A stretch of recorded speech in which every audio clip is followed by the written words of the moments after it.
ഏവർക്കും ഹിദ മീഡിയ തെർബിയ വിങ്ങിലേക്ക് സ്വാഗതം. മക്കൾ വഴിതെറ്റുന്നു, പരിഹാരമെന്തേ? പരിഹാരം സുബഹി ബാങ്കിന് മുന്നേ മക്കളെ എഴുന്നേൽപ്പിക്കൽ ശീലമാക്കുക. നിസ്കാര ശേഷം യാസീൻ സൂറത്തെങ്കിലും ഓതൽ നിർബന്ധമാക്കുക. ചെറിയ രീതിയിലൊക്കെ ഉമ്മയെ അടുക്കളയിൽ സഹായിക്കുന്ന ശീലം വളർത്തിയെടുക്കുക. വീട്ടിൽ മക്കളുമായി രക്ഷിതാക്കൾ കൊച്ചു വർത്തമാനങ്ങൾ പങ്കുവെക്കുക. മക്കൾക്കു സെൽഫ് മൊബൈൽ നിഷിദ്ധമായി തീരുമാനിക്കുക.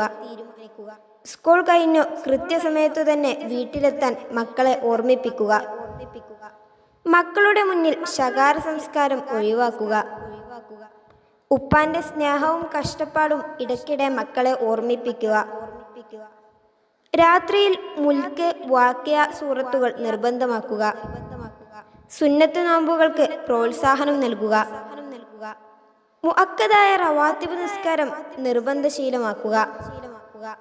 പരമാവധി വീട്ടിൽ ജമാഅത്ത് നിസ്കാരം ശീലമാക്കുക. മുത്തുനബി സല്ലല്ലാഹു അലൈഹി വസല്ലമയുടെ ജീവിതം മക്കളെ പഠിപ്പിക്കുക. എല്ലാ ദിവസവും രക്ഷിതാക്കളോടൊപ്പം ഇരുന്നു അല്പം ദിക്റും സ്വലാത്തും ശീലമാക്കുക.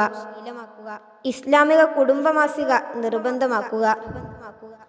പെൺമക്കളെ അന്യ ആൺകുട്ടികളുമായി സംസാരിക്കുന്നതിന് ഒരു നിലക്കും പ്രോത്സാഹിപ്പിക്കാതിരിക്കുക. ആൺകുട്ടികളെ തിരിച്ചും. പെൺമക്കൾക്ക് ഇറുകിയ വസ്ത്രം നൽകാതിരിക്കുക. ആൺമക്കൾക്കു ട്രൗസർ, ബർമുഡ സംസ്കാരം അനുവദിക്കാതിരിക്കുക.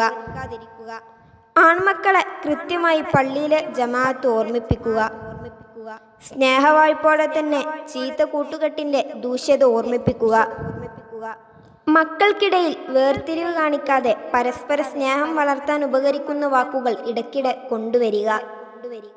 മൈലാഞ്ചിയിടൽ, സുഗന്ധം പൂശൽ, വസ്ത്രധാരണ എന്നിവയിൽ ഇസ്ലാമിക വീക്ഷണം നിർബന്ധമാക്കുക. കുടുംബത്തിൽ നിന്നും മരണപ്പെട്ടവരുടെ ഖബർ ആൺകുട്ടികളോടൊപ്പം സിയാറത്ത് ചെയ്യുക. എല്ലാ മാസവും മാതാപിതാക്കൾക്ക് അവരുടെ വ്യക്തിപരമായുള്ള ആവശ്യങ്ങൾക്കുള്ള പണം കൊടുക്കുമ്പോൾ അവർക്ക് ആവശ്യമില്ലെങ്കിൽ പോലും അവരുടെ സന്തോഷത്തിന് മക്കളുടെ സാന്നിധ്യത്തിൽ വെച്ച് കൊടുത്തു ശീലിക്കുക. മക്കൾക്കതൊരു പ്രചോദനമാകട്ടെ. നമുക്കും മക്കൾക്കും സ്വർഗത്തിൽ പ്രവേശിക്കാൻ ചെറിയ ചിട്ടപ്പെടുത്തൽ. നമ്മൾ മരിക്കുമ്പോൾ അരികിലിരുന്ന് സങ്കടപ്പെടാനെങ്കിലും നാം പോറ്റിയ മക്കൾ നമ്മോടൊപ്പം ഉണ്ടാവാൻ എല്ലാ രക്ഷിതാക്കളും ആഗ്രഹിക്കുക. നാഥൻ തുണക്കട്ടെ. ആമീൻ.